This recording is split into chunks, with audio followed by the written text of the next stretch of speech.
السلام عليكم ورحمة الله وبركاته.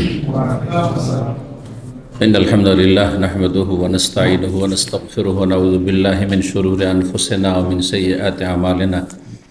من يهده الله فلا مضل له ومن يضلل فلا هادي له. وأشهد أن لا إله إلا الله وحده لا شريك له وأشهد أن محمدا عبده ورسوله صلى الله تعالى عليه وعلى آله وصحبه وسلم تسليما كثيرا. أما بعد فقد قال الإمام البخاري رحمه الله تعالى باب التزويج على القرآن وبغير صداق. قال حدثنا علي بن عبد الله قال حدثنا سفيان وسمعت أبا حازم يقول سمعت سهل بن سعد الساعدي رضي الله تعالى يقول إني لفي القوم عند رسول الله صلى الله عليه وسلم إذ قامت امرأة فقالت يا رسول الله إنها قد وهبت نفسها لك فرا فيها رأيك فلم يجبها شيئا. ثم قامت فقالت يا رسول الله إنها قد وهبت نفسها لك فرا فيها رأيك فلم يجبها شيئا. ثم قامت الثالثة فقالت إنها قد وهبت نفسها لك فرا فيها رأيك. فقال رجل فقال يا رسول الله أنكحنيها. قال هل عندك من شيء؟ قال لا. قال اذهب فاطلب ولو خاتم من حديد. فذهب وطلب ثم جاء فقال ما وجدت شيئا ولا خاتم من حديد. قال هل معك من القرآن شيء؟ قال معي سورة كذا وسورة كذا. قال اذهب فقد أنكحتك بما معك من القرآن. সম্মানিত ভাতৃমণ্ডলী, আল্লাহ রাব্বুল আলামিনের প্রশংসা এবং প্রিয় নবী সাল্লাল্লাহু আলাইহি সাল্লামের উপর সালাতু ওয়া সালামের পর আজ সোমবার 14ই জিলকাদ 1446 হিজরি মোতাবেক 12ই মে 2025 আমাদের ধারাবাহিক আলোচনা সহিহুল বুখারীর বিবাহ পর্ব নম্বর 15। ইমাম বুখারীর এই বিবাহ পর্বের অধ্যায় নম্বর 51, হাদিস নম্বর 5149। বিষয়বস্তু বলছেন ইমাম বুখারী রাহিমাহুল্লাহ বাবু তাজওয়িজে আলাল কোরআনে ওয়া বিগাইরি সাদাকিন। এ অধ্যায় হচ্ছে কোরআনের ওপর, মানে কোরআনের বিনিময়ে বিবাহ দেওয়া এবং বিনা মোহরে বিবাহ দেওয়া। অর্থাৎ কেউ যদি স্ত্রীকে, যাকে বিয়ে করছে, পাত্রীকে কোরআন শিখিয়ে দেয়, তার বিনিময়ে বিয়ে জায়েজ কিনা। আর কোনো টাকা পয়সার কোনো মোহর হলো না, কোনো সম্পদ, টাকা পয়সা, জমি জায়গা, বাড়ি ঘর, কোনো সম্পদ না দিয়ে বিয়ে করা যায় কিনা, শুধু কোরআন দিয়ে। এটা হচ্ছে উদ্দেশ্য। জি, তো হাদিস বারবার করে এসেছে, আবার ওই হাদিসটি আসছে একটু ভিন্ন ভাষায়, একটু বিস্তারিত আসছে। জি, সে হাদিস কি প্রমাণ করে যে কোরআনে কারীমের শিক্ষা মোহর হতে পারে। জি, জরুরি নয় যে মাহারের জন্য বা মোহরের জন্য সম্পদ হইতে হবে, টাকা পয়সা, জমি জায়গা, বাড়ি গাড়ি হইতে হবে, এমন কোনো আবশ্যক না। এটাকে ফুকাহা কেন বলেছেন আল মানফা, কারো উপকার করে দিতে পারে, লাভ করে দিতে পারেন। সে লাভটা পয়সার লাভ হোক, হ্যাঁ, অর্থের লাভ হোক, অথবা এলমের জ্ঞান দেওয়ার লাভ হোক। কাউকে জ্ঞান দিলেন, এলিম শিখিয়ে দিলেন, কোরআন শেখান আর হাদিস শেখানো, যাই শেখান, কিছু শিখিয়ে দিলেন, কোনো দুনিয়ার কোনো সাবজেক্ট শিখিয়ে দিলেন, সেটাও এক কথায়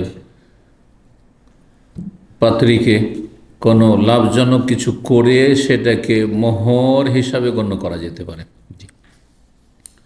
5149 নম্বর হাদিস আলী ইবনে সাদ রাদিয়াল্লাহু তাআলা আনসারী বর্ণনা করেছেন। তিনি বলেন ইন্নী লাফিল কওম, আমি লোকজনের সাথে, কওম মানে সম্প্রদায়, মুসলিম সম্প্রদায়, মদিনার লোকজনের সাথে আমি অবস্থান করেছিলাম ইনদা রাসূলুল্লাহর পাশে। তাহলে সেই দিনের ঘটনা যে লোকেরা বসেছিল, আরও বেশ কিছু লোক ছিল মসজিদ নববীতে, আর রাসূলুল্লাহ সাল্লাল্লাহু আলাইহি ওয়াসাল্লাম ছিলেন, সাহল ইবনে সাদও সেখানে উপস্থিত ছিলেন। ইদ কামাত ইমরাতুন, মহিলা সেকশনে, পাশে মহিলারা ছিল, সাইডে জনৈক মহিলা হঠাৎ করে দাঁড়ালো আর বলল ইয়া রাসূলুল্লাহ, হে আল্লাহর রাসূল, ইন্নাহা কাদ ওয়াহাবাত নাফসাহা লাকা, যে তিনি, মানে ওই মহিলা নিজের কথা বলছেন, যে আমি কি করেছি, নিজেকে আপনার জন্য সমর্পণ করেছি, আপনার জন্য সমর্পণ করেছি বা করছি। ফারা ফিহা রাআয়াক, ফারা রা ইয়ারা থেকে, মানে দেখা, মতামত পেশ করা, দেখা একটা চোখ দিয়ে দেখা আর একটা মন দিয়ে দেখা। তো মন দিয়ে দেখা মানে মতামত, ঠিক না? তো এই মতামতের অর্থে রয়েছে রা ইয়ারা থেকে আমরের সেগা, যেমন ওয়াকা একই থেকে ওয়াকে না কে, কে মানে রক্ষা করো, একটা অক্ষর কিন্তু তালিল সন্ধি বিচ্ছেদ হয়ে ওয়াকেনাতে ওয়া এবং আর কে মানে রক্ষা করো, না মানে আমাদেরকে, আরবি গ্রামার। ঠিক ওই রকমই রা, শুধু রা, এখানে এই রাটি হচ্ছে ফেল। রা মানে আপনি দেখুন, মানে আপনি আপনার মতামত পেশ করুন। জি, তো বলছেন ফারা ফিহা রায়াক, এই বিষয়ে মানে আমার বিষয়ে আপনি আপনার মতামত পেশ করুন, যে আপনি বিয়ে করবেন কিনা, জি কবুল করবেন কিনা। রায় মানে কি? মতামত। মতামত মানে অন্তরের যে আপনার দৃষ্টিকোণ, যে হ্যাঁ এটা হ্যাঁ অথবা না, ঠিক অথবা ভুল। জি, রায় শব্দটি আমরা বাংলাতে না ব্যবহার করলে উর্দুতে আছে, এ মেরি রায় হ্যাঁ, হ্যাঁ মতামতকে, ওপিনিয়নকে রায় বলা হয়, আরবি শব্দ কিন্তু। ফালেম অজিব হাসেন, কিন্তু রসুল্লাহ ওই মহিলাকে কোনো জবাব দিলেন না, দেখে নিয়ে চুপ হয়ে গেলেন। তারপরে আবার দাঁড়ালো মহিলা আর বলল যে একই কথা বলল, যে আমি নিজেকে উৎসর্গ করেছি আপনার জন্য অথবা সমর্পণ করেছি, আপনি আপনার মতামত পেশ করুন। কোনো জবাব দিলেন না। সুম্মা কামাতে সালে, তৃতীয়বার দাঁড়ালো, বলল সে ইন্নাহা কাদ ওয়াহাবাত নাফসাহা লাকা, আপনার জন্য সে নিজেকে হেবা করে দিয়েছে, ফারাফি হারায় আপনার মতামত পেশ করুন। তিনবারে কোনো উত্তর যখন দিলেন না রাসূলুল্লাহ সাল্লাল্লাহু আলাইহি ওয়াসাল্লাম, হ্যাঁ না কিছু বললেন না, তার মানে না। জি, যদি হ্যাঁ না কোনো মত না পেশ করা হয় তাহলে অবস্থাটা দেখতে হবে, যে অবস্থা কি বলছে। যে হ্যাঁ বলতে কোনো বাধা নেই, তারপর হ্যাঁ বলছে না, তার মানেই না। সবসময় না হবে না, আবার অনেক সময় নীরব থাকাটা সম্মতি হয়, হ্যাঁ, কিন্তু এটা পরিস্থিতি বলে আপনাকে, জি আগে পরে দেখে বিবেচনা করতে হয়। জি, তো এখানে বুঝতে পারলেন যে নবী সাল্লাল্লাহু আলাইহি ওয়াসাল্লাম না করছেন, মানে তিনি সম্মতি দিচ্ছেন না বিয়েতে। তখন ফাকামা রাজুলুন, জনক ব্যক্তি দাঁড়ালো আর বললো, ইয়া রাসূলুল্লাহ, আল্লাহ রাসূল, আনকিহনিহা, আমার বিয়েটা এর সাথে দিয়ে দেন।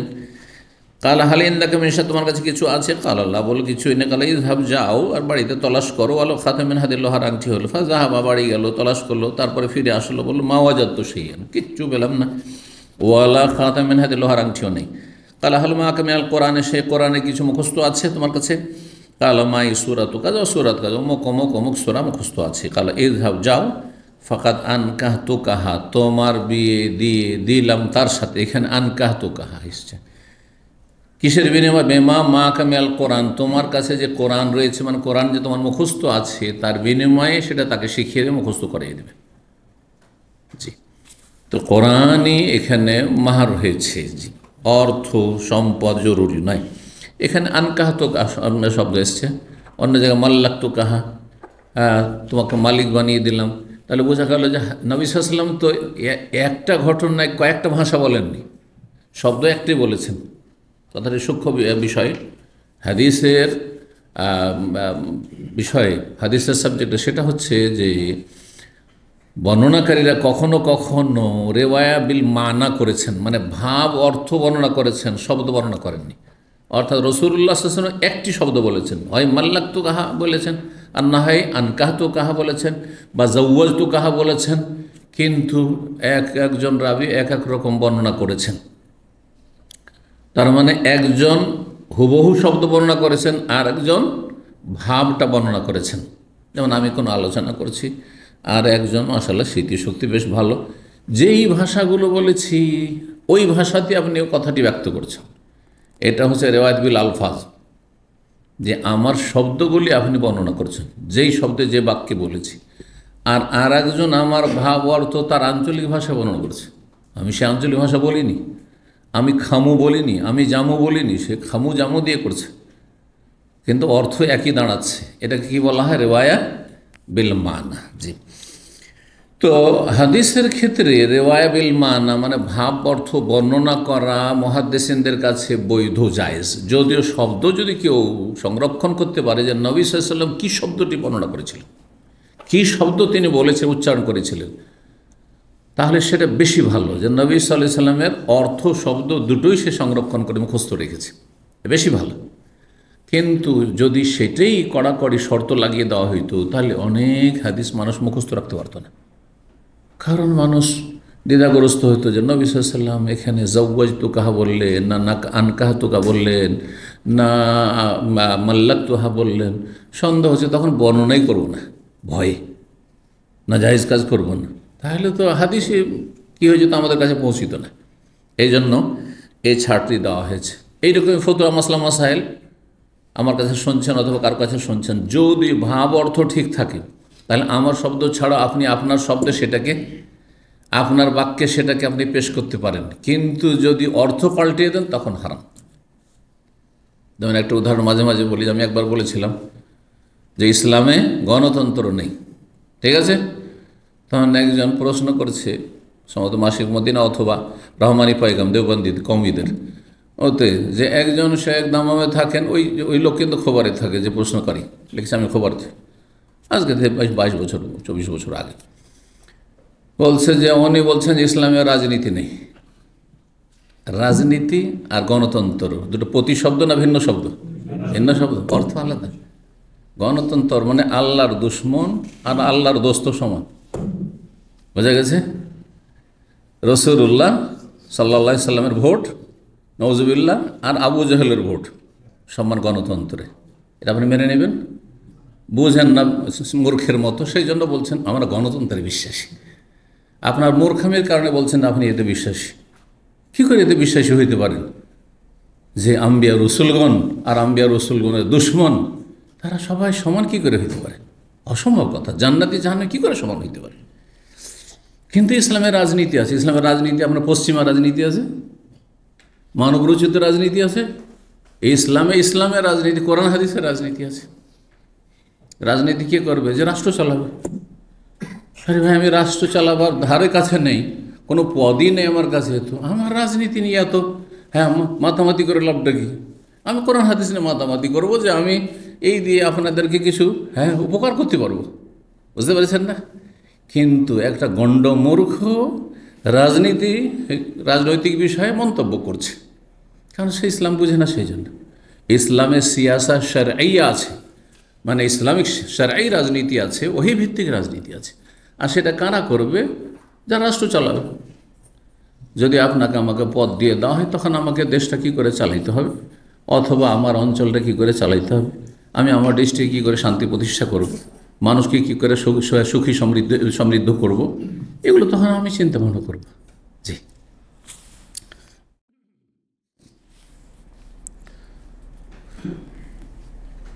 যাই না কি যে করলো, সব দিল গরম করে। দেখেন কে বুঝলে।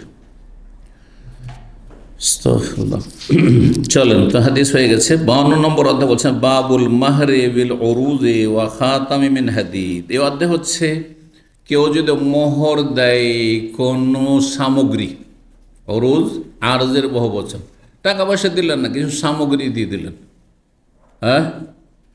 কি সামগ্রী দেওয়া যেতে পারে? মাল সামগ্রী যে কোনো কিছু দিয়ে দিলেন আপনি। মাহারে ধরেন আপনার দোকান আছে, দোকানে কিছু ধরেন আপনার কাপড়ের দোকান আছে, দিলেন বেশ কিছু কাপড় আপনার শ্বশুর বাড়িতে একবার ভর্তি করে দিলেন, এগুলি মাহার হবে না? হবে না? সামগ্রী। আপনার চাউলের ব্যবসা আছে, 50 মণ চাউল নিয়ে গিয়ে শ্বশুর বাড়ি দিয়ে দিলেন, হইতে পারে না? পারে না? মাহার সামগ্রী, যে কোনো সামগ্রী। ফার্নিচারে দিলেন, ফার্নিচার আপনার শ্বশুর বাড়িতে দিলেন, ফার্নিচার দিয়ে ভর্তি করে দিলেন আপনি সামগ্রী। যে কোনো সামগ্রী দিয়েও কি হইতে পারে? মাহার হতে পারে। আর কি? ওয়াখাতামে মিন হাদিদ, লোহার আংটি দিয়ে হইতে পারে, একবারে সর্বনিম্ন 4 আনা পয়সা মূল্য, সেটাও হইতে পারে।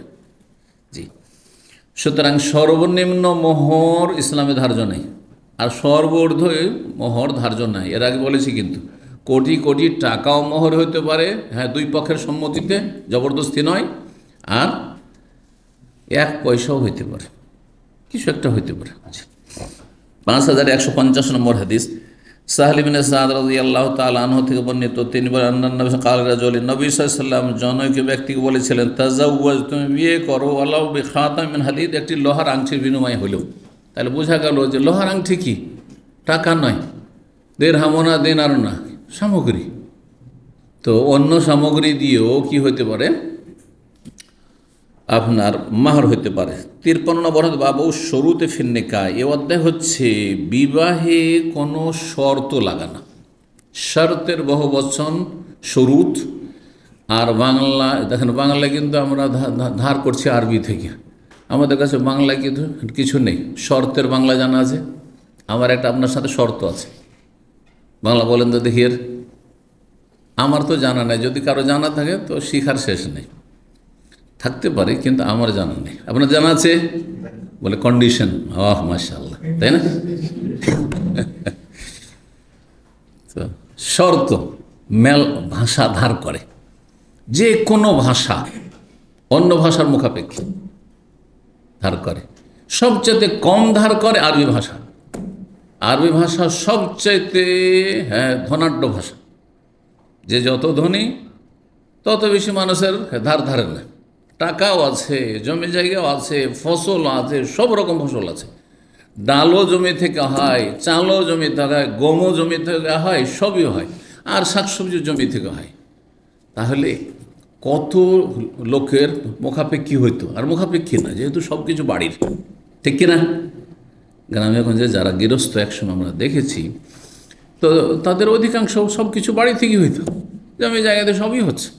এমনকি ফলমূল আমাদের ছোটোকাল থেকে, আজকাল যেগুলো কিনেও পাওয়া যায় না, সেগুলো আমাদের বাড়িতে হইতো, সব হইতো। আতা হইতো, জাম হইতো, বেল হইতো, হ্যাঁ, আর কি বলবো, সব পেঁপে হইতো, সবই হইতো। আম হইতো, কাঁঠাল হইতো, লিচু হইতো। আজ কারো মুখাপেক্ষী না এগুলোর ক্ষেত্রে। তো যেই ভাষা যত বেশি কি রিচ, ধনাঢ্য ভাষা, সেই ভাষা তত কম ধার নেয় অন্য ভাষা থেকে। কিন্তু প্রত্যেক ভাষা কিছু না কিছু ধার নেয়। কোনো ভাষা বেশি ধার করে আর কোনো ভাষা কম ধার করে। এক ভাষা অন্য ভাষার সহযোগিতা নিয়ে থাকে ভাষা সম্পর্কে, ভাষা জ্ঞান সম্পর্কে। যাই হোক, বিবাহের ক্ষেত্রে কোনো শর্ত লাগানো যাবে কিনা, বিয়ে যখন হচ্ছে ছেলে পক্ষ কোনো শর্ত লাগাইতে পারবে কিনা, অথবা মেয়ে পক্ষ কোনো শর্ত লাগাতে পারবে কিনা। উদাহরণস্বরূপ, মেয়ে পক্ষ শর্ত লাগাচ্ছে আমার মেয়ের বিয়ে দেবো, অথবা সেই মেয়েটি বলল আমি বিয়ে করব, কিন্তু শর্ত হচ্ছে যে আমার সাথে থাকতে হবে, এই প্রবাসে যাওয়া যাবে না। আপনাদের উদাহরণ দিই, যদি এই শর্ত কোনো মহিলা লাগায়, বলছে এটা নাজাইজ কাজ, আমি এত ভালো মানুষ, নেক মানুষ, হ্যাঁ ধার্মিক মানুষ, সব কিছু আমার ঠিকঠাক, সহি আকীদা, নামাজি, তারপরে শুধু প্রবাসে থাকি, সেই জন্য আমাকে ডিনাই করলো, গুনাহগার না? ওর শর্ত ইচ্ছা, বিয়েগুলোর সাথে থাকতে হবে, জায়েজ, কোনো হারাম কাজ নেই। ধরেন আপনি বিদেশে নিয়ে আসবেন, অনেক পরিবার এরকম আছে, শুধু একটি মেয়ে, হয়তো আর ছেলে মেয়ে নেই, অথবা ছেলে আছে শুধু একটা মেয়ে, বড় আদরের মেয়ে, বিদেশ পাঠাবে না। অনেক জায়গায় এরকম তালাকের পরিস্থিতি তৈরি হয়েছে, তালাক হয়েছে।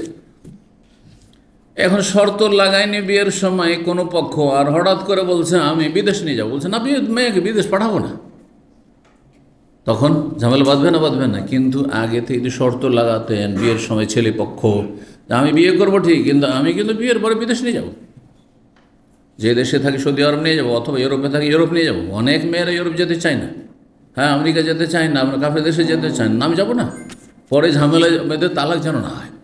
আগে শর্ত লাগিয়ে না, ছেলে পক্ষ শর্ত লাগাইতে পারবেন, মেয়ে পক্ষ শর্ত লাগাইতে পারবেন। ঘর জামাইয়ের শর্ত যাই যাচ্ছে, আমাদের দেশে ঘর জামাইকে আইব মনে করে, কারণ হয়তো শুধু মেয়ে আছে, না আমি মেয়েকে বাসাতে রাখবো, বাড়িতে রাখবো, আর জামাইকে থাকতে হবে, শর্ত আগে লাগিয়ে নিতে হবে।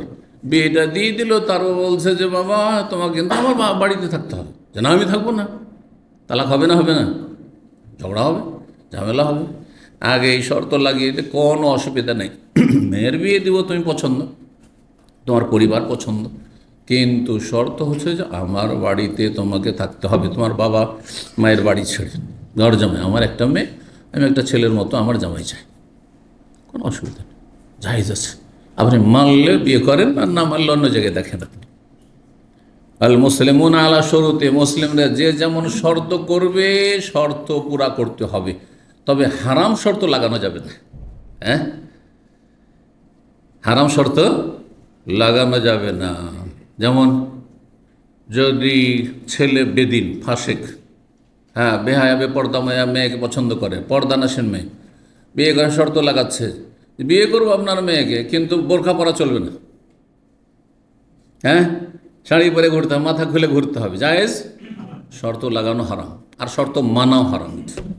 জি, হারাম শর্ত মানা যাবে না। জি, কিন্তু যেগুলো বৈধ, আমার এটা অধিকার, আমি অধিকার ছেড়ে দিলাম।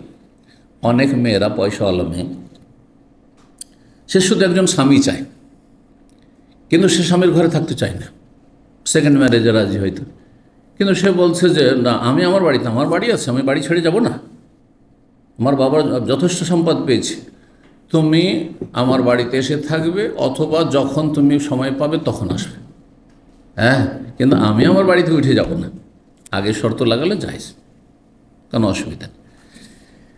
তো বাবু শুরুতে ফিন্নিকা, বিয়ের ক্ষেত্রে শর্ত লাগানো সম্পর্কে না যাই শর্ত, আগের অধ্যায়টি আসছে, তার উদাহরণটা এখনই দিই। যদি কোনো মহিলা, ধরেন একজন পুরুষকে, ছেলেকে পছন্দ করেছে যে ঠিক আছে আমি তোমার সাথে বিয়ে বসবো, সেকেন্ড ম্যারেজে দ্বিতীয় মাসনা হব, দ্বিতীয় স্ত্রী হিসাবে, তৃতীয় চতুর্থ স্ত্রী হিসাবে আসবো, কিন্তু শর্ত হচ্ছে যে আগেরটাকে তালাক দিতে হবে, অথবা অমুকটাকে তালাক দিতে হবে, তাহলে জায়েজ? হারাম, এই শর্ত হারাম। মেনে নেওয়া হারাম যে ঠিক আছে আগেরটা তালাক দিয়েছি তোমাকে বিয়ে করবে, এটাও হারাম। আর তার জন্য এই শর্ত লাগানো ওই মেয়ের পক্ষের জন্য এইটিও হারাম। অনেক পরিবারে শর্ত লাগে, ঠিক আছে বিয়ে দেবো কিন্তু আগেরটাকে তালাক দাও, আগে তালাক দাও তারপরে আমার মেয়ের বিয়ে দেবো, এটা হারাম, এই শর্ত লাগানো। জি, ওমর রাদিয়াল্লাহু তাআলা আনহু বলেন এই মর্মে শর্ত সম্পর্কে, মাকাতেউল হুকুক ইনদা শুরুত। মাকাতে মানে হচ্ছে মাওয়াকিফ, আর হুকুক হকের বহু বচন, মাক্তার বহু বচন হচ্ছে মাকাতে, আর হুকুক হকের বহু বচন, ইনদা শুরুত, শুরুত শর্তের বহু বচন। কি বলতে চেয়েছেন তিনি? বলছেন যে অধিকার, হ্যাঁ কি হবে, নিশ্চিত হবে, অধিকারগুলি নিশ্চিত হবে ইনদা শুরুত, শর্তের সময়। এইভাবে শাব্দিক তর্জমা করে কিছু বুঝে আসলো না কিন্তু, ঠিক কিনা? এটাকে একটু বিস্তারিত বলি। কোনো চুক্তির শর্ত নির্ধারণ করলে, মানে কোনো চুক্তি হকের, কি কোনো চুক্তি, কোনো হক, এই হকটি আমি চাই, এই চুক্তির শর্ত যদি নির্ধারণ করেন যে আমি এটা চাই, তাহলে সেটা কি হবে? অধিকার নিশ্চিত হবে। কোনো শর্ত যদি লাগান আপনি, তাহলে সেই শর্ত লাগালে অধিকার নিশ্চিত হবে, অর্থাৎ সেই শর্ত যদি মেনে নেয় তাহলে সেই অধিকার আপনার নিশ্চিত। আমি বিয়ে করব, অনেক জায়গায় এরকম জানে, এক এলাকার মানুষ বা এক দেশের মানুষ আর এক দেশের বিয়ে শাদী হইলে মেলা সভ্যতা সংস্কৃতির পার্থক্য হয়ে যায়। কোনো কোনো জায়গায় আছে মেয়েকে বিয়ে দেওয়ার পরে অত তাড়াতাড়ি উঠিয়ে দেবেন, 1 বছর 2 বছর পরে উঠিয়ে দেবেন, হ্যাঁ। আবার ছেলে পক্ষ অনেক সময় উঠিয়ে নেবেন, হ্যাঁ বিয়ে হয়েছে, মানে ওই যেটাকে কাবিন বলে দেশি ভাষায়, মানে আকদ হয়েছে, বিবাহ বন্ধন হয়েছে, কিন্তু উঠিয়ে নিয়ে যাবে, উঠিয়ে নিয়ে যাওয়া বলেন তো আপনারা, মানে বাসর করবে 2 বছর পর। যেমন আরব দেশে আছে, আরব দেশে কিন্তু বিবাহ বন্ধন আগে 1 বছর 2 বছর আগে থেকে হয়ে যায়, আর তারপরে যখন হাফলে জওয়াজ হবে, বিয়ের অনুষ্ঠান হবে, মানে ধুমধাম খাওয়া দাওয়া অলিমা হবে, তারপরে সেই দিন উঠিয়ে নিয়ে যাবে। এখন আমাদের দেশে অধিকাংশ ক্ষেত্রে আছে কি, যেদিন বিয়ে হইলো ওই দিনই সাথে সাথে নিয়ে গেল, আর ওই দিনে বাসর হয়ে গেল। আর এই বোধ হঠাৎ করে যদি এক পক্ষ না মানে, তাহলে তো বিয়ে ভেঙে যাবে সেই দিনই, তাই না? ঝগড়া বিবাদ সৃষ্টি হয়ে যাবে। ব্যবসা বাণিজ্য বিবাহ শাদীর ক্ষেত্রে যাতে করে ঝগড়া বিবাদ কলহমুক্ত থাকতে পারে, সুসম্পর্ক বহাল থাকে, এই বিষয়গুলি খেয়াল রাখা হয়েছে। এই জন্য শর্ত লাগালে তখন কি হবে, কোনো কিছু নির্ধারণ করলে অধিকার নিশ্চিত হবে। মাকাতেউল হুকুকে, কোনো ইনদা শুরুত, কোনো চুক্তির শর্ত নির্ধারণ করলে, ইনদা শর্ত নির্ধারণ করলে অধিকার হুকুক কি হবে, নিশ্চিত হবে, অকাট্য হবে। জি, মিসওয়ার বিন মাখরামা সাহাবী, অল্প বয়স ছিল নবী সাল্লাল্লাহু আলাইহি ওয়াসাল্লাম ইন্তেকালের সময়। তিনি বলেন, সামিয়াতুন নবী সাল্লাল্লাহু আলাইহি ওয়াসাল্লাম, নবী সাল্লাল্লাহু আলাইহি ওয়াসাল্লামকে বলতে শুনি, যাকারা সেহরান লাহু, তিনি তার এক জামাতার কথা, জামাতা বুঝেন তো কি, জামাই, তিনি এক জামাতার কথা তিনি একবার আলোচনা করেন, সে জামাইয়ের কথা। ফা আসনা আলাইহি, আর তার খুব প্রশংসা করেন, ফি মোসাহারাতেহি, এই বৈবাহিক সম্পর্কের ক্ষেত্রে, যে তার সাথে বিয়ে দিয়ে সেই জামাই সে ভালো মানুষ, সে আমার সাথে খুব ভালো আচরণ করেছে। হ্যাঁ, কি ভালো আচরণ, ফা আহসানা, এবং খুব সুন্দর প্রশংসা করেন। আর বলেন রাসূলুল্লাহ হাদ্দাসানি, তিনি যা আমার সাথে কথা বলেছেন, মানে জামাই যা আমার সাথে কথা বলেছে, ফাসাদাকানি, সেটা সত্য করে দেখিয়েছে, মানে তার সততার প্রমাণ দিয়েছে, একটু কথার এদিক ওদিক হয়নি, কথা কথা। আর ওয়াদা, আমার সাথে প্রতিশ্রুতি করেছে, যা ওয়াদা করেছে, ওয়াফালি, সে ওয়াদা পূরণ করেছে। যে কথা বলেছেন কথার ক্ষেত্রে কোনো এদিক সেদিক সামান্য কিছু করেননি। তিনি কে ছিলেন? তিনি বড় জামাই ছিলেন, জাফর জামাই নবী সাল্লাল্লাহু আলাইহি ওয়াসাল্লাম, হাদাকাল্লাহ। এলেম, হ্যাঁ কি, আবুল আস, আবুল আস ইবনুর রবি, আবুল আস বললো চলবে, রবির ছেলে আবুল আস, খাদিজা রাদিয়াল্লাহু তাআলা আনহার বোনের ছেলে। মা, হ্যাঁ, মানে সম্পর্ক ছিল, তাহলে খালা তো ভাই বোনের সম্পর্ক ছিল। বড় মেয়ের বিয়ে দিয়েছেন, বড় মেয়েকে নবী সাল্লাল্লাহু আলাইহি ওয়াসাল্লামের জায়নাব, জায়নাব রাদিয়াল্লাহু তাআলা বিয়ে দিয়েছিলেন, যেই ছেলে ছোট থেকে খালার বাড়িতে লালিত পালিত হয়েছে এবং খুব আদর স্নেহে যত্নে, খালার কাছে খুব আদর পায় মানুষ। হ্যাঁ, যারাই জানেন এইরকম থেকেছেন নানার বাড়িতে বিশেষ করে, অথবা খালার বাড়ি যাতায়াত করেছেন, খুব বেশি আদর পাওয়া যায়। তো এই পছন্দের জামাই, বোনের ছেলে, কিন্তু গোঁড়ামি ছিল ইসলাম কবুলের ক্ষেত্রে, বাপদাদার ধর্ম সহজে ছাড়তে চায়নি। নবী সাল্লাল্লাহু আলাইহি ওয়াসাল্লাম বললেন যে তুমি ইসলাম কবুল করো, তো ইসলাম কবুল করতে রাজি না, তো ইসলাম কবুল করো, আমার মেয়েকে ছেড়ে দাও। তো এত ভালোবাসতো, এত ভালোবাসতো আবুল, সুবহানাল্লাহ, তার ভালোবাসার কথা আমরা পড়েছি তার জীবনীতে, এত ভালোবাসা ছিল স্বামী স্ত্রীতে যে এক মুহূর্ত তাকে ছেড়ে থাকতে পারে না, আমি ছাড়তেও পারবো না, ছাড়বে না, তো ইসলাম কবুল করো। তখন পর্যন্ত প্রথম দিকে মুসলিম আর কাফেরের বিবাহ বন্ধন যে হারাম, এই সূরা মুমতাহানা নাযিল হয়নি। সূরা মুমতাহানা, ফালা তারজুনা আল কুফার, কাফেরের কাছে মুসলিম নারীকে ফিরিয়ে দিন, এই আয়াত নাযিল হয়নি। তারপর যখন আয়াত নাযিল হলো, তখন আলাদা হইতে বলা হলো যে দেখো, এখন আমার মেয়ে তোমার জন্য হারাম, আল্লাহর বিধান চলে এসে, সুতরাং মেয়েকে তুমি কি করো, পাঠিয়ে দাও, তালাক না দিয়ে পাঠিয়ে দাও। তো মেয়েকে যা বলেছে শুনেছে, পাঠিয়ে দিয়েছে, মদিনায় পাঠিয়ে দিয়েছে। 6 বছর বিলম্ব করেছে, হ্যাঁ 6 বছর, ছাড়ছেও না, ছাড়তেও পারছে না ভালোবাসা, আর ইসলামও কবুল করছে না, অন্ধত্ব গোড়ামির কারণে। বাপদাদা ধর্ম, কী করে বাপদাদা ধর্ম ছাড়ব? তার 6 বছর পরে যখন ইসলাম কবুল করে আবুল আস, আবার মাঝখানে বদরের যুদ্ধে বন্দী হয়ে আসলেন, আর তারপরে বন্দী, হ্যাঁ, পণ হিসাবে মেয়ে তখন মক্কাতে, কিন্তু মেয়ে মক্কাতে তখন পর্যন্ত জায়েজ ছিল, হ্যাঁ, মুসলিম কাফেরের বিয়ের সম্পর্ক। তো ওখানেই ছিলেন মেয়ে। যখন খবর পেলেন আমার স্বামী, হ্যাঁ, কী হয়েছে, বন্দী হয়ে মদিনায় চলে গেছে নবী সাল্লাল্লাহু আলাইহি ওয়াসাল্লামের কাছে, সবাই বন্দীপণ হিসাবে কি করছে, হ্যাঁ, ধন সম্পদ পাঠাচ্ছে, কেউ টাকা পয়সা পাঠাচ্ছে, কেউ স্বর্ণ চাঁদি দিয়ে, হ্যাঁ, বন্দীকে ছুটিয়ে নিয়ে যাচ্ছে স্বামীকে ছাড়াবার জন্য। রাসূলুল্লাহ সাল্লাল্লাহু আলাইহি ওয়াসাল্লামের বড় মেয়ে মায়ের দেওয়া মালা পাঠিয়ে দিলেন। আল্লাহু আকবার।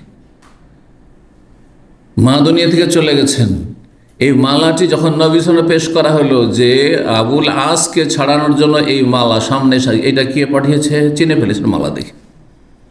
খাদিজা রাদিয়াল্লাহু তাআলা আনহা, প্রিয়তমা স্ত্রী নবী সাল্লাল্লাহু আলাইহি ওয়াসাল্লাম, উম্মুল মুমিনিন, তার গলায় তিনি কত যুগ ধরে দেখেছেন। এই মালা কোথা থেকে আসলো? বলছে এটা আপনার মেয়ে পাঠিয়েছে তার স্বামীকে আবুল আসকে ছাড়াবার জন্য। আল্লাহু আকবার। নবী সাল্লাল্লাহু আলাইহি ওয়াসাল্লাম চোখ দিয়ে ঝরঝর করে অশ্রু প্রবাহিত হলো, কেঁদে দিলেন রাসূলুল্লাহ সাল্লাল্লাহু আলাইহি ওয়াসাল্লাম। তারপরে সাহাবীরা বুঝতে পারছেন না ব্যাপারটা কি, খোলাসা করলেন যে এই মালাটি আমার প্রিয়তম স্ত্রী খাদিজার গলায় ছিল। তারপরে ইন্তেকালের আগে মেয়েকে হাদিয়া গিফট হিসাবে দিয়ে গিয়েছিল, সেটা স্বামীর সাথে কত ভালোবাসা, সে স্বামীকে ছাড়াবার জন্য মুক্ত করার জন্য এটা দিয়ে পাঠিয়ে দিয়েছে।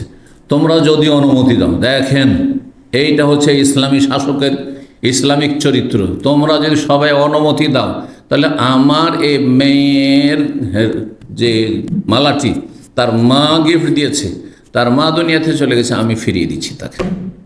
সবাই বলে এক বাক্যে, অবশ্যই আর রাসূলুল্লাহ আপনি ফিরিয়ে দেন। তারপরে নবী সাল্লাল্লাহু আলাইহি সাল্লাম তাদের পরামর্শের ভিত্তিতে, তাদের অনুমতির ভিত্তিতে ফিরিয়ে দিয়েছিলেন। জি, তো ওই দিকে ইঙ্গিত করে বলেছিলেন যে বলেছিলেন নবী সাল্লাল্লাহু আলাইহি সাল্লাম যে ঠিক আছে, তোমাকে ছেড়ে দিলাম, তুমি যাও এখান থেকে, তোমার যে মালাটা ছিল এই মালাটা তোমার নয়, আমার মেয়ের, যেহেতু আমার মেয়েকে গিয়ে ফিরিয়ে দাও। মেয়েকে ফিরিয়ে দিয়েছে। তারপর এক কাজ করো, তোমার জন্য আমার মেয়ে হালাল নয়, তুমি আমার মেয়েকে ওখান থেকে পাঠিয়ে দাও, এখানে মদিনায়। সেই হিসাবে সেখান থেকে পাঠিয়ে দিয়েছ। কাফেররা ক্ষতি করার চেষ্টা করেছে, হামলা করেছে, তারপরও কাফেরদের বিরোধিতা করে আমার শ্বশুর সাহেব বলেছেন যে মেয়েকে পাঠিয়ে দিয়েছে। ইসলাম গ্রহণ করতে পারেনি গোঁড়ামির কারণে, কিন্তু পাঠিয়ে দিয়েছেন। এই জন্য ইঙ্গিত করছেন যে যা কথা বলে গেছে তা সত্য করে দেখিয়েছে, এবং যা ওয়াদা করেছে ওয়াদা পূরণ করেছে। শেষখানে ইসলাম নসিব হয়েছিল আলহামদুলিল্লাহ। বলে আছে ইবনে রবি রাদিয়াল্লাহু তাআলা আনহু ইসলাম কবুল করেছিলেন।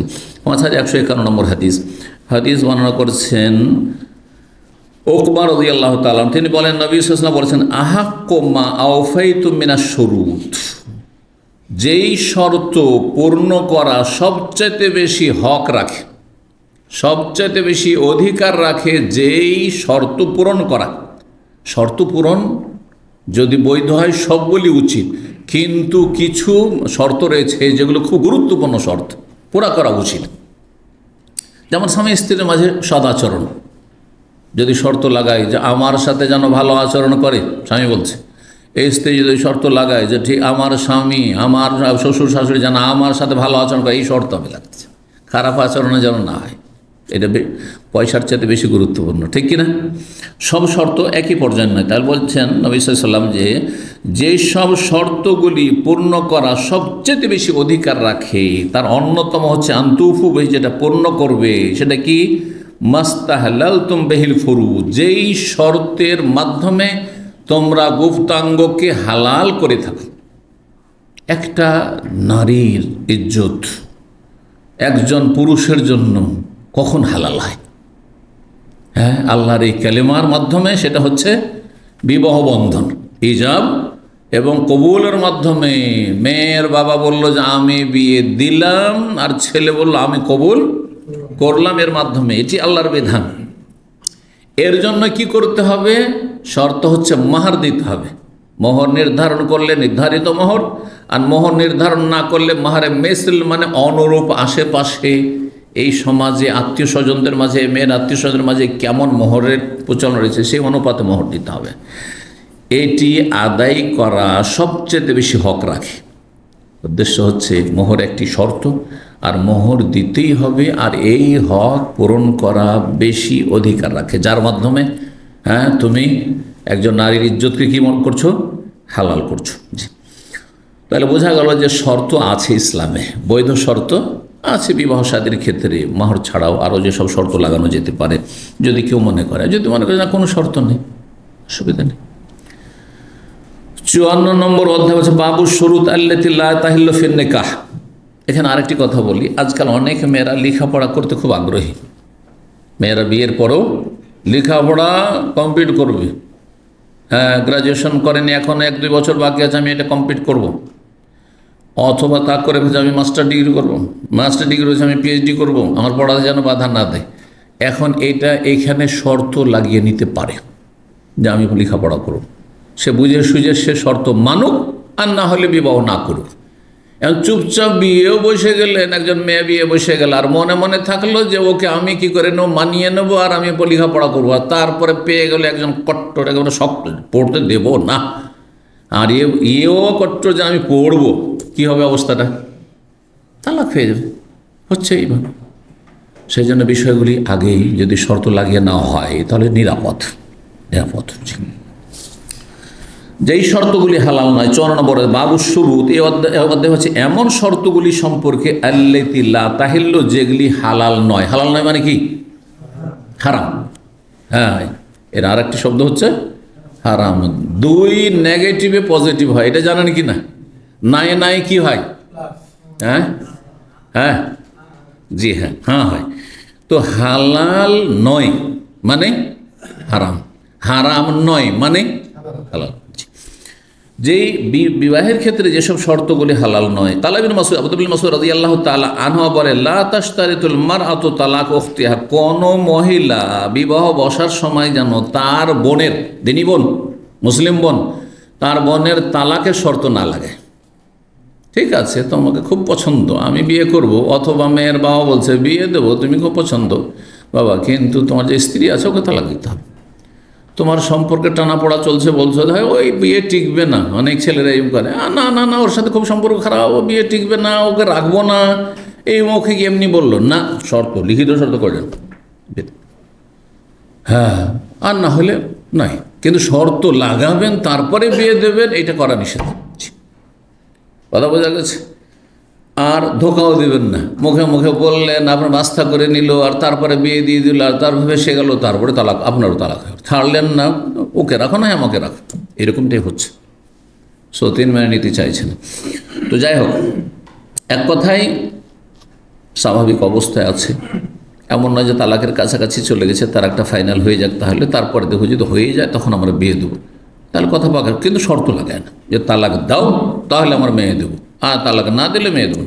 তুমি দুটো তিনটে স্ত্রী একসাথে রাখতে পারবে না, আগের গুলিকে তালাক দাও, হ্যাঁ একা যদি আমার মেয়েকে রাখো তাহলে থাকবে, না হলে থাকবে না, এইরকম শর্ত লাগানো যায় না। 5152 নম্বর হাদিস বানানো বলছে, আবু হুরায়রা রাদিয়াল্লাহু তাআলা আনহু, তিনি বলেন, নবী সাল্লাল্লাহু আলাইহি ওয়াসাল্লাম বলেছেন, লা ইয়াহিল্লু লিইমরাতিন, কোন মহিলার জন্য হালাল নয়, তাসআলু তালাকা উখতিহা, যে সে তার বোনের তালাক কামনা করবে, যে তুমি তালাক দাও তাহলে তোমার সাথে বিয়ে বসবো। হ্যাঁ, উদ্দেশ্য তার লিতাস্তাফরিগা সাহফাতাহা, যাতে করে তার প্লেটটা একেবারে শূন্য থাকে, মানে তার সাথে কেউ শেয়ার না করতে পারে। কারণ এখানে প্লেট বলতে কি বোঝানো হয়েছে? তার স্বামীকে যেন এককভাবে সে পায়, সেই জন্য না, এই অধিকার নেই।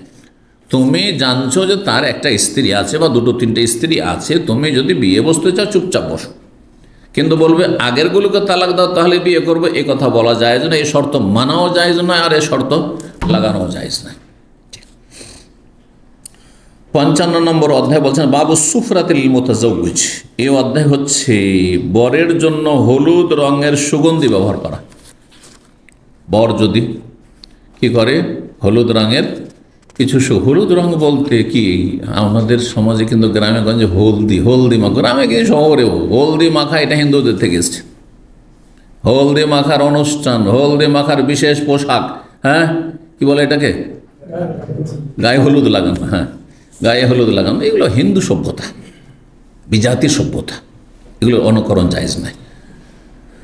নবী সাল্লাল্লাহু আলাইহি ওয়াসাল্লামের সাহাবী জাফরান, তাতে সুগন্ধিও আছে, আর রঙটি খানিকটা হলুদের মতো, তো তাতে কি হয়, উজ্জ্বলতা বাড়ে, হ্যাঁ ফ্রেশনেস হয়। এটা যে কোনো কিছু দিয়ে হইতে পারে। এক যুগ ছিল, সেই যুগে জাফরান ছিল নবী সাল্লাল্লাহু আলাইহি ওয়াসাল্লাম আমলে। আমাদের সে গ্রামে গঞ্জে গরিব মানুষরা ছিল, তখন একটু হলুদ টলুদ মেখেলে একটু উজ্জ্বল লাগতো চেহারা, ঠিক আছে, কিন্তু সে হলুদের অনুষ্ঠান হবে, বিশেষ কাপড় হবে, আর তাতে হলুদ মাখামাখি করবে ছেলে মেয়েরকে, মেয়ে ছেলেকে, সব হারাম হারাম, নোংরামি আর অশ্লীলতা, জি সব দিক থেকে হারাম। জি, এক তো কাফেরদের অনুকরণ, 2 নম্বর হচ্ছে নোংরামি, ফাহেসা কাজ। জি, আব্দুর রহমান ইবনে আওফ রাদিয়াল্লাহু তাআলা আনহু, তার বিয়ে সম্পর্কে নবী সাল্লাল্লাহু আলাইহি ওয়াসাল্লাম থেকে এমনটাই বর্ণনা করেছেন যে তাকে একবার দেখলেন নবী সাল্লাল্লাহু আলাইহি ওয়াসাল্লাম, বিয়ের পরে দেখছেন আলাইহি আসারু সুফরা, তার শরীর বা চেহারা রং একটু হলুদ বর্ণ হয়ে আছে, মানে জাফরান লাগিয়েছিলেন, জায়েজ রয়েছে। 5153 নম্বর হাদিস, সেটা নিজে নিয়ে একটু হলুদ নিল আর নিজে একটু মেখে নিল, এটা ছিল মেয়ে, তাহলে ঠিক আছে। অত মহিলাদের ক্ষেত্রে এতটুকু, কোনো অনুষ্ঠান এসব না করে, ধুমধাম না করে, পর্দার মধ্যে মেয়ের মা মেয়েকে একটু মুখে মাখাই দিল, হাতে মাখাই দিল, হ্যাঁ মেয়ের বোন মাখিয়ে দিল, মহিলাদেরকে মাখিয়ে দিল, তো কোনো অসুবিধা নেই এতে। কিন্তু এই হলুদ নিয়ে খেলা আর যুবক যুবতীদের নোংরামি, সমস্ত সব দিক থেকে হারাম, 5153 নম্বর হাদিস, আনাস বিন মালিক রাদিয়াল্লাহু তাআলা আনহু বর্ণিত, তিনি বলছেন, আন্না আব্দুর রহমান বিন আউফ জা ইলা রাসূলিল্লাহ সাল্লাল্লাহু আলাইহি ওয়াসাল্লাম ওয়া আথারু সুফরা। আব্দুর রহমান বিন আউফ প্রখ্যাত সাহাবী, রাসূলুল্লাহর কাছে আসলেন বিয়ে করার পরে। সেই সময় তার গায়ে হলুদ বর্ণের বা হলুদ রঙের বা হলুদের চিহ্ন ছিল, একটু হলুদ হলুদ হয়ে আছে, জাফরানের কিছুটা রং লেগে আছে। ফাসালাহ রাসূলুল্লাহ, রাসূল জিজ্ঞেস করলেন যে কি ব্যাপার। অন্য হাদিসে মাহিয়াম আব্দুর রহমান কি ব্যাপার। ফাআখবারাহু, তিনি জানালেন, আন্নাহু তাজাওয়াজা ইমরাতাম আল আনসার, যে সে আনসারি একজন মহিলাকে বিয়ে করেছে। কালা, তখন জিজ্ঞেস করে, কাম সুক্তা ইলাইহা, তাকে কতটা মাহার দিয়েছো। কালা জেনাতো বা জেনাতা নাওয়াতি মিন যাহাব, খেজুরের একটি বিচি পরিমাণ, কি স্বর্ণ, জাহাব। কালা রাসূলুল্লাহ, রাসূল বললেন যে অলিমা করেছে না অলিমা করে। আউলে মলাবে সাতিন, তুমি তোমার অবস্থা বুঝে ব্যবস্থা, তোমার অবস্থা হচ্ছে যে একটি বকরি তুমি অলিমা করতে পারবে, সুতরাং একটা ছাগল হইলেও কি করো, অলিমা করো। এটা যার অবস্থা দেখছেন যে সে একটা খাসি জবাই করে অলিমা করার মতো ক্ষমতা রাখে, এটা তার জন্য। এটা সর্বনিম্নও নয়, আবার সর্বঊর্ধ্বও নয়। আপনি বেশিও করতে পারেন, ওঁট একটা দুটা 10টা ওঁটও করতে পারেন আপনি, গরুও করতে পারেন আপনি, আবার আপনি একাধিক করতে পারেন আপনি। আবার যদি অভাবী হন তাহলে কোনো জোরে, নবী সাল্লাল্লাহু আলাইহি সাল্লামের এমন এমন অলিমা ছিল যেগুলোতে একটু খেজুর, একটু পনির, মাখন, এইসব ছিল। জি, এসব ছিল। তো যেমন অবস্থা থাকবে, শুধু খেজুর দিয়ে অলিমা হইতে পারে। একেবারে গরিব মানুষ, কোনো রকমের খেজুর আছে, অথবা আমাদের দেশে খেজুর নেই, আমাদের দেশে কী করে বাতাসা বিলি করে বিয়ে সাইতে একসময় ছিল, আছে না? আবার এই বাতাসার শর্ত লাগায়, মেয়ে পক্ষ শর্ত লাগায় 10 কিলো 20 কিলো বাতাসা নিয়ে আসতে হবে, আর শুধু পান সুপারি নিয়ে আসতে হবে, বোঝা গেছে? জর্দা তামাক পর্যন্ত নিয়ে আসতে হবে, নাউজুবিল্লাহ। জি, এক বিয়েতে আমাদের আত্মীয় দেনদার ছেলে, আমিও ওর চাইতেও জুনিয়র বয়সে, কিন্তু আমি ওখানে মানে বিয়েটা যেহেতু আমার মাধ্যমে লেগেছিল, সেজন্য আমি ওদের মুরব্বী। তখন আমার বয়স মুরব্বী কেন, মুরব্বীর ধারে কাছেও ছিল না, আমার নিজেরই বিয়ে হয়নি, 24-25 বছর বয়স ছিল। তো ওই সময় বিয়েতে গেছি, আর মণ্ডল মাতাবর মেম্বারগুলো এইরকমই হয়, বেশিরভাগ জাহেল মূর্খ সমাজ আমাদের। তো পান পর্যন্ত নিয়ে গেছে সম্ভবত, অথবা পান নেয়নি, শুধু বাতাসা নিয়ে গেছে। পান নিয়ে যাওয়া হয়নি, পান নাই, তোর সাথে সুপারি অনেক কিছুই নেই। আহলেদিস সমাজে জর্দাটা খুব কম আছে, এটা বিদাতি সমাজগুলোতে জর্দা বেশি। তো কারণ আহলেদিস ওলামারা প্রায় আগে থেকেই জর্দাকে হারাম বলে আসছে। কিছু জর্দাখোর আহলেদিস মৌলবি ওই কওমি বেদাতিদের মতো, দাদা বুঝতে পারছেন না? আর মাজারি মৌলবিগুলো দেখেছি আমাদের দেশে, ওরা হচ্ছে সিগারেট খোর। আমাদের জীবনে কোনো আহলেদিস মৌলবিকে সিগারেট বিড়ি ধারে কাছে পাবে না। জর্দাখোরগুলো ছিল যেগুলো প্রায় এখন দুনিয়া থেকে চলেই গেছে। আমাদের আহলেদিস সমাজ যেগুলো জর্দাখোর মৌলবি ছিল প্রায় দুনিয়া থেকে চলেই গেছে। এখন জর্দাখোর মৌলবি আহলেদিসে খুঁজে তেমন পাবেন না আপনি। কারণ এতে কিন্তু বড় অবদান রয়েছে সৌদি আরবের পড়া মাদানি ওলামাদের। এরা এক বাক্যে সবাই এই তামাক জাতীয় যত কিছু প্রোডাক্ট রয়েছে, গুল হোক, জর্দা হোক, খৈনি হোক, গুটকা হোক, মুটকা হোক, সব কিছু এগুলোকে তারা হারাম বলছেন। কিন্তু হানাফি, দেওবন্দি, বেরেলভি, মোল্লানা বলছে এগুলো মকরু। মকরু মানে মকরু শাব্দিক অর্থ ঘৃণিত, আল্লাহ এবং রসুলের কাছে ঘৃণিত, কিন্তু তাদের কাছে পছন্দনীয়। দেওবন্দের কিচ্ছা, আমাদের একজন এখানে ছাত্র ছিল, তার নাম মতিউর রহমান ছিল। তো তার বংশের বেশ কিছু ওই দেওবন্দ, দারুল উলুম দেওবন্দ থেকে পড়া আসে, সব কাসেমে দেওবন্দি আছে। তো বলছে যে বুখারী পড়াতে বসছে আর জর্দা দিয়ে পান খাচ্ছে। তো ছাত্র জিজ্ঞাসা করছে, হাজরাত ইয়ে ক্যা হ্যাঁ? কথা বুঝতে পারছেন? যেহেতু দেওবন্দ উত্তরপ্রদেশে, উর্দু ভাষা, সেখানে দিল্লি থেকে বেশ কিছু দূরে, 6-7 ঘন্টা লাগে। তো যাই হোক, हज़रत ये क्या है जो आप खा रहे हैं, माने जर्दार पान? तो बोलছে ये ओलमा की शान है जी, জর্দা খাওয়া নাকি ওলামাদের শান, এইটি হলো তাদের ধর্মকর্ম। কিন্তু আমাদের কাছে জর্দা খাওয়া হারাম।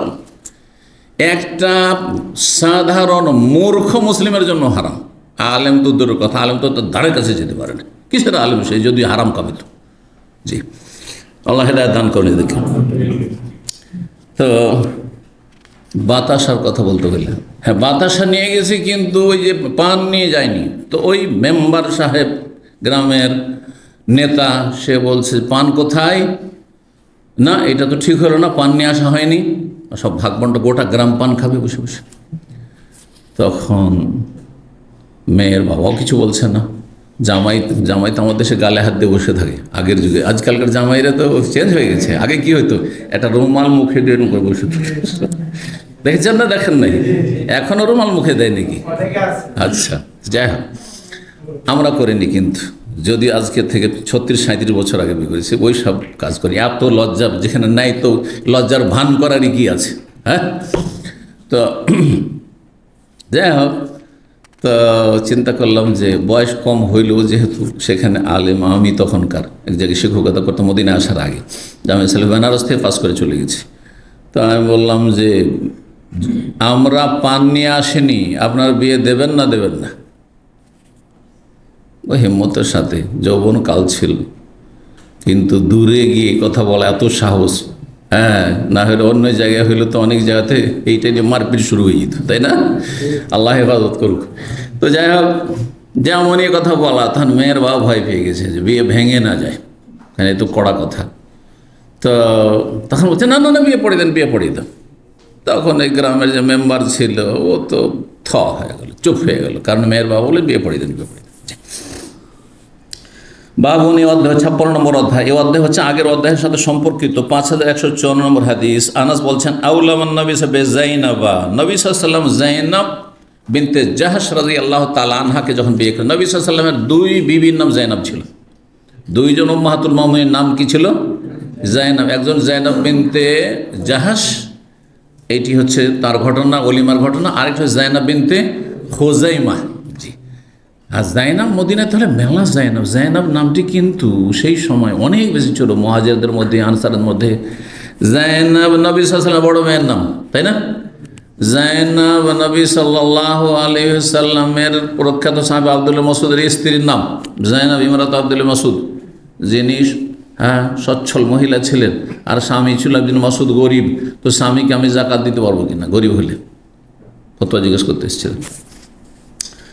তো জাইনাব রাদিয়াল্লাহু তাআলা আনহা নবী সাল্লাল্লাহু আলাইহি ওয়াসাল্লাম ওলিমা করলেন। ফাআউসা আল মুসলিমিনা খাইরা, মুসলিমদেরকে যথেষ্ট পরিমাণে, পর্যাপ্ত পরিমাণে তিনি ওলিমা খাওয়াইছিলেন।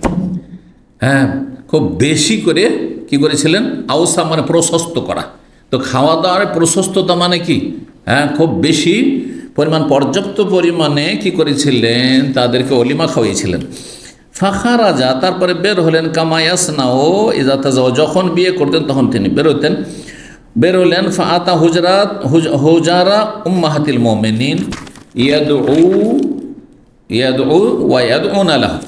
নবী সাল্লাল্লাহু আলাইহি ওয়াসাল্লাম যখন বিয়ে করতেন, বিয়ে করার পরে প্রথম গিয়ে অন্যান্য যে স্ত্রীরা আছে তাদের সাথে দেখা সাক্ষাৎ করতেন, তাদেরকে দোয়া দিতেন এবং তাদের কাছ থেকে দোয়া নিতেন। তাহলে বোঝা গেল যে তার অন্তরটা কত পরিষ্কার ছিল। আজকাল যদি কোনো স্বামী তার স্ত্রী যত তাহাজ্জুদ গুজার হোক, বিয়ে করে, দ্বিতীয় বিয়ে, তৃতীয় বিয়ে, আর তারপরে গিয়ে আগের স্ত্রীরাকে যদি বলে আলহামদুলিল্লাহ আমি বিয়ে করেছি, আমার জন্য দোয়া করো, তাহলে সাথে সাথে ঝাঁটা পিটা শুরু করে দিবে, ঠিক না?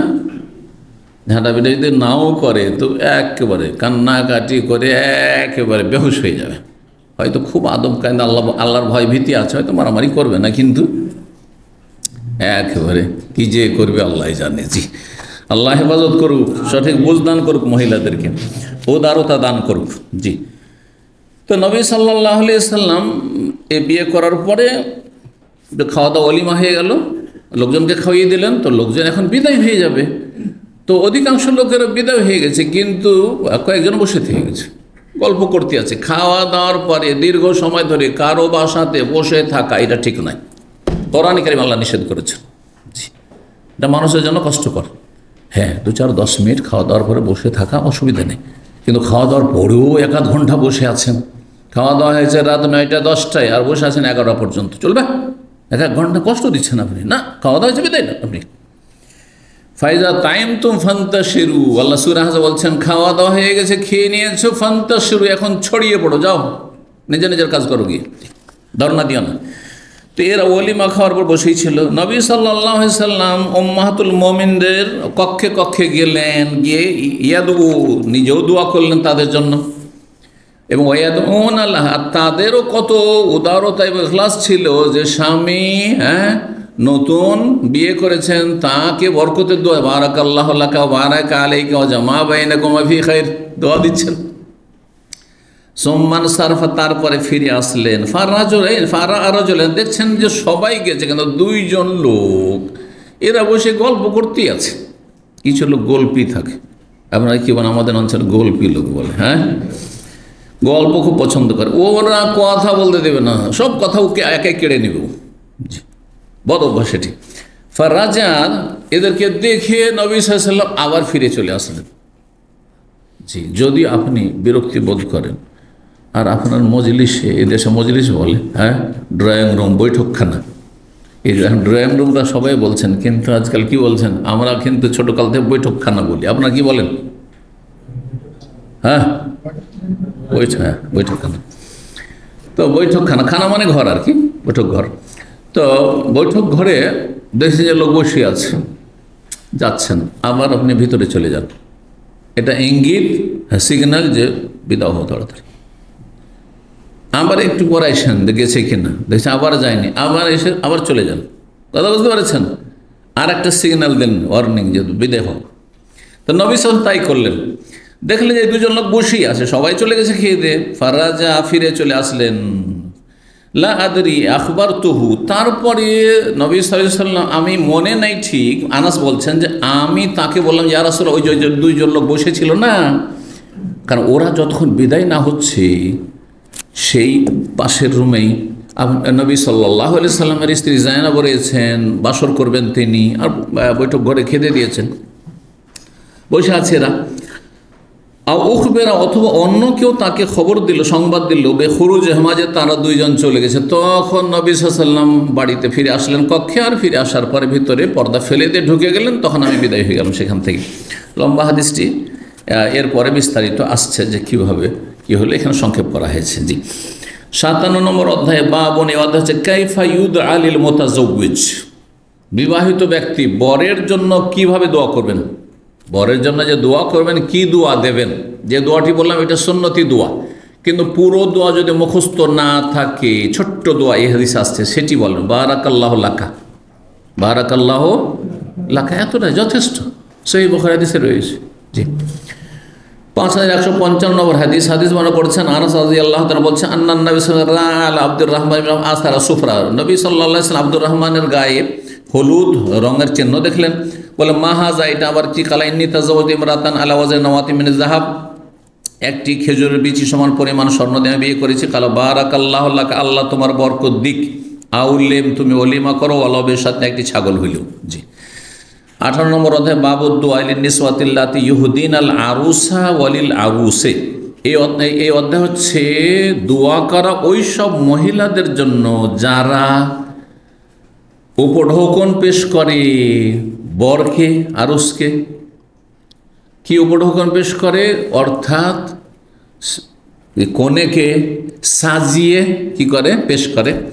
অলিল আরুস, আর যে বরকে, এখানে আরুস বলতে বর।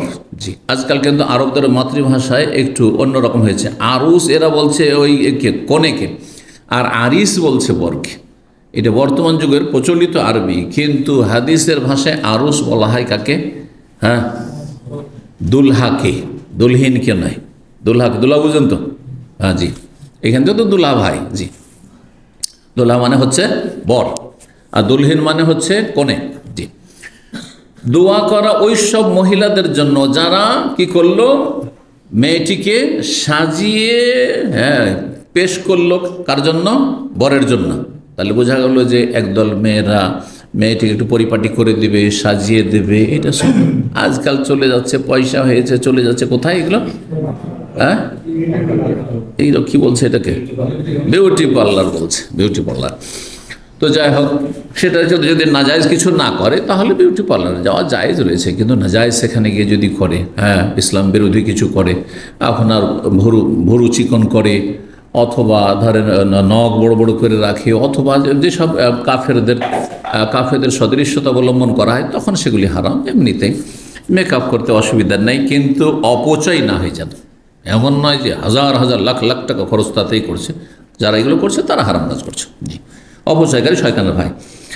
আর দোয়া দেওয়া, তাহলে ওই মহিলাদের জন্য দোয়া করবেন, কারণ ওই মহিলারা মেয়েটিকে পরিপাটি করে দিয়েছে, সাজিয়ে দিয়েছে।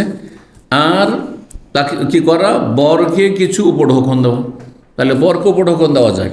এরকম কনেকে উপঢৌকন দেওয়া যায়, হাদিয়া দেওয়া জায়েজ আছে। কিন্তু হাদিয়া যদি আবার এমন হয় বাধ্যতামূলক হয়, যাতে গরিবরা দাওয়াত খেতে এসে লজ্জা পাচ্ছে বা ধার কর্জা করতে হচ্ছে, তখন জায়েজ নয়।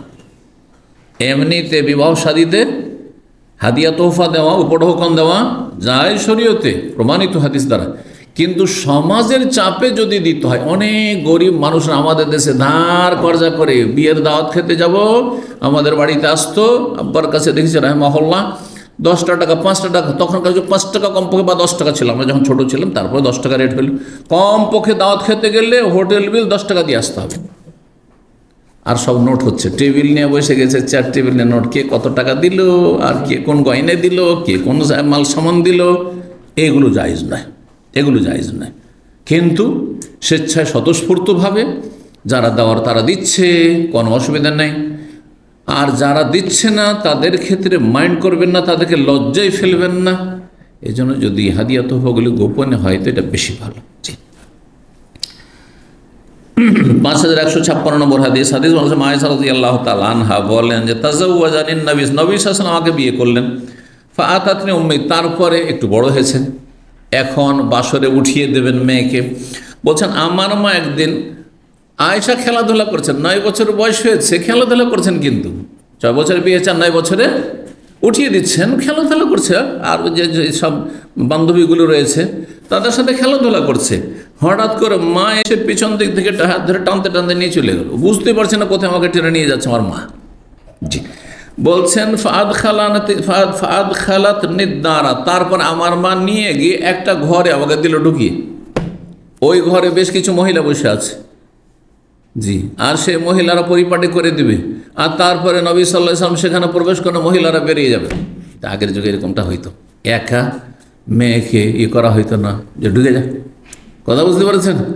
বরং কিছু মহিলারা, নিকট আত্মীয়, যাদের সাথে মানে একটা পরিবারেরই আর কি, হয়তো বোনেরা আছে অথবা কেউ আছে, যে কেউ থাকে না কেন, ভাবিরা আছে, তারা নিয়ে বসে আছে পর্দার সাথে। কিন্তু বেহায় ব্যাপারটা বসে থাকলে হবে না, কারণ ওখানে যেহেতু বর ঢুকবে, সুতরাং সে পর্দার সাথে বসে থাকবে। পর্দার সাথে বসে আছে আর তাকে পরিপাটি করে দিয়েছে। আর তারপরে ঘরে যখন ঢুকলো বর, তখন তারা বেরিয়ে চলে গেল, সাজিয়ে দিয়ে চলে গেল, দোষের কথা নয় তাহলে সেটা। কিন্তু বেহাবে পর্দায় বসে থাকলে তখন আপত্তিকর। জি, তো বেশ কিছু মহিলারা আনসারীদের বসে আছেন ফিলবাইতে, বাড়িতে। জি, বাড়িতে বসে আছেন। কার বাড়িতে? আবু বকর সিদ্দিক রাদিয়াল্লাহু তাআলা আনহু ঘরে। তাহলে বোঝা গেল যে বাসর শ্বশুর বাড়িতে হইতে পারে। বাসে যে হয় না যে আমি একে উঠিয়ে নিয়ে এসে আমার বাড়িতে হইতে হবে। যদি শ্বশুর বাড়িতে এরকম সুযোগ থাকে যে দেখা স্বামী স্ত্রী দেখা করবো, প্রথম দেখা, তো তাও হইতে পারে।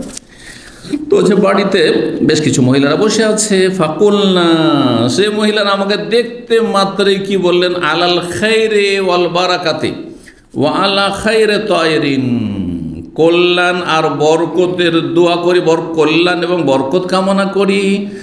আর তোমার জন্য হে আয়েশা সৌভাগ্য কামনা করি। খাইর তায়ের, খাইর মানে কল্যাণ, আর তায়ের পাখিকে বলা হয়, কোনো উড়ন্ত কিছুকে বলা হয়। কিন্তু আরবরা খাইর তায়ের মানে সৌভাগ্য, আমার ভাগ্যে এটি জুটেছে বা উড়ে এসেছে, এইখান থেকে নিয়ে তারা বলে। তো এই দোয়া করলেন, তাহলে আলাল খাইরি ওয়াল বারাকাত ওয়া আলা খাইর তায়ের, এইভাবে দোয়া করলেন। তো এই ছিল দোয়া। জি, 59 নম্বর অধ্যায় বলছে বাবু মান আহাব্বাল বিনা কাবাল গাজু। এই অধ্যায় হচ্ছে কেউ যদি যুদ্ধে যাওয়ার আগে বাসর করাকে পছন্দ করে, বিয়ে করেছেন আর বাসর হয়নি, আর হঠাৎ করে যুদ্ধের পরিস্থিতি তৈরি হয়েছে, জিহাদে যেতে হচ্ছে, তাহলে আগে জিহাদে চলে যাবেন না বিয়ে করেছি তো বাসর করেনি? যাক, জিহাদে গিয়ে হয়তো বাঁচবো কি বাঁচবো না, আর ওকে টাচ করে করবোটা কি বাসর করে থাক নাকি? না, যখন বিয়ে করেছেন আপনি আল্লাহর ভরসা করে আপনি কি করেন, আপনার মনে আশা আকাঙ্ক্ষা না থেকে যায় যে হায় রে বিয়েটা করলাম কিন্তু দুজনে দেখা সাক্ষাৎই হইল না, কি করো? আগে দেখা সাক্ষাৎ করে না বাসর করো, আর তারপরে জিহাদে যাও, লড়াই যাও। 5157 নম্বর হাদিস বর্ণনা করেছেন আবু হুরায়রা রাদিয়াল্লাহু তাআলা আনহু। তিনি বলছেন নবী সাল্লাল্লাহু আলাইহি ওয়াসাল্লাম বলেছেন, আনিন নবী সাল্লাল্লাহু আলাইহি ওয়াসাল্লাম কাল গাযা নবিয়্যু মিনাল আম্বিয়া। প্রাচীন যুগে কোন একজন নবী আলাইহিস সালাতু ওয়াস সালাম যুদ্ধ করেছিলেন। তখনকার যুদ্ধগুলো আম্বিয়া রাসূলরা কার বিরুদ্ধে হইতো? কাফেরদের বিরুদ্ধে হইতো, আল্লাহর দুশমনদের বিরুদ্ধে হইতো। তাহলে বোঝা গেল যে এই যুদ্ধ জিহাদ শুধু শেষ নবী মুহাম্মদ সাল্লাল্লাহু আলাইহি ওয়াসাল্লাম করেননি, আগের নবীরাও করেছেন। হ্যাঁ, দাউদ আলাইহিস সালাম কথা কোরআনে ওয়াকাতালা দাউদ ও জালুত। দাউদ আলাইহিস সালাম নবী সুলাইমানের বাবা। জালুত কাফেরকে কি করেছেন?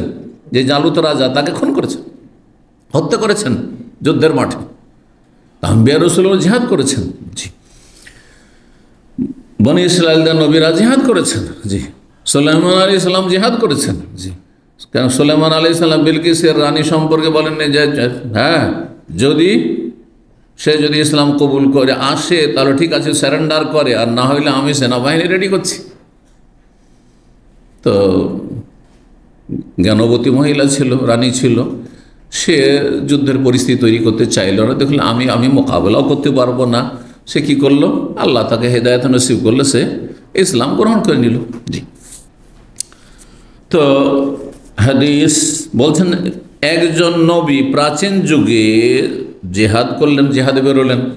ফাকালে কওমিহি, সেই সময় তার সম্প্রদায় যারা মুজাহিদ যোদ্ধা তাদেরকে বললেন, লা ইয়াতবাউনি রাজুলুন, এমন কোন ব্যক্তি যেন আমার এই যুদ্ধে সঙ্গী না হয়, আমার সাথ ধরবে না। কিন্তু কে মালাকা বুজা ইমরাতিন, কোন নারীর লজ্জাস্থানের সে অধিকার পেয়েছে, মালিক হয়েছে, অর্থাৎ সে বিয়ে করেছে। লজ্জাস্থানের মালিক হয়েছে মানে কি? বিয়ে করেছে, বিয়ে বসেছে। ওহ ইউরিদু আইয়াবনিয়া বিহার, সে তার সাথে বাসর করতে ইচ্ছুক, কিন্তু এখনো বাসর করা হয়নি আর জিহাদের ঘোষণা হয়ে গেছে। তাহলে আমার সাথ ধরবে না, হ্যাঁ, যতক্ষণ পর্যন্ত ওয়ালাম ইয়াবনি বিহা, তার সাথে বাসর না করে নেবে। মনের আশা পূরণ করো, অন্তত বাসর করো, আর তারপরে জিহাদের ময়দানে আসো, জিহাদের জন্য শরীক হও। না হলে তোর মন ঝুলন্ত থাকবে সেই নববধূর দিকে, মন লাগে তুমি আল্লাহর রাস্তায় জিহাদ করতে পারবে না। বরং সেখানে হয়তো কাপুরুষতার প্রমাণ দেবে, আর তোমার কাপুরুষতার কারণে অন্য নবীর মুজাহিদরা হয়তো হেরে যাবে, হিম্মত হারিয়ে ফেলবে, হতে পারে ক্ষতিগ্রস্ত করবে। আর 60 নম্বর অধ্যায় হচ্ছে বাবু মান বানাবে ইমরাতিন ওয়াহিয়া বিনতু তিসিন। এই অধ্যায় হচ্ছে কোনো মানুষ যদি এমন মেয়ের সাথে বাসর করে যার বয়স 9 বছর, তো জায়েজ কিনা? যদি সাবালিকা হয়ে থাকে, মাসিক হয়ে গিয়ে থাকে, তো জায়েজ রয়েছে। মাসিক হয়ে গেছে, সাবালিকা হয়েছে মানে সহবাসের যোগ্য হয়ে গেছে। জি, অবস্থা বুঝে ব্যবস্থা আপনাকে বুঝতে হবে একজন স্বামী হিসাবে, যে ঠিক আছে সে সাবালিকা হয়েছে, কিন্তু তার অবস্থা এই নয় যে সাবালিকা হলে সব সাবালিকার সমান, একটা 12 বছর সাবালিকা আর একটা 18 বছর, 25 বছর, 30 বছরের সাবালিকা সব কি সমান হবে? হ্যাঁ, এমনকি একই বয়সের, কিন্তু দেখছেন শারীরিক দিক থেকে আপনার স্ত্রী দুর্বল, আর একজনের স্ত্রী হচ্ছে স্ট্রং, বোঝা গেছে। সুতরাং সেই বিষয়গুলো অবশ্যই লক্ষ্য রাখতে হবে। জি, 5158 নম্বর হাদিস বর্ণনা করেছেন ওরুয়া, তিনি তার খালা সম্পর্কে বলছেন, তাজাওয়াজান আয়েশা, আমার খালা আয়েশা রাদিয়াল্লাহু তাআলা আনহাকে নবী সাল্লাল্লাহু আলাইহি ওয়াসাল্লাম বিয়ে করলে, ওয়াহিয়া বিনতু সিদ্দিক, সে তখন 6 বছর বয়স ছিল আমার খালার। ও বানা বিহা, তার সাথে বাসর করেছেন, ওয়াহিয়া বিনতু তিসিন, তখন তিনি 9 বছরের ছিলেন। ও মাকাসাত ইনদাহু তিসআন, আর নবী সাল্লাল্লাহু আলাইহি ওয়াসাল্লামের কাছে তিনি অবস্থান করেছেন আরও 9 বছর, তো 18 বছর বয়স, তখন নবী সাল্লাল্লাহু আলাইহি ওয়াসাল্লামের ইন্তেকাল হয়েছে। এখানে আজকের আলোচনা শেষ করি। ওয়া জাযাকুমুল্লাহু খাইরান ওয়া সাল্লাল্লাহু ওয়া সাল্লাম আলা নবিয়িনা মুহাম্মদ ওয়া আলা আলিহি ওয়া সাহবিহি আজমাইন।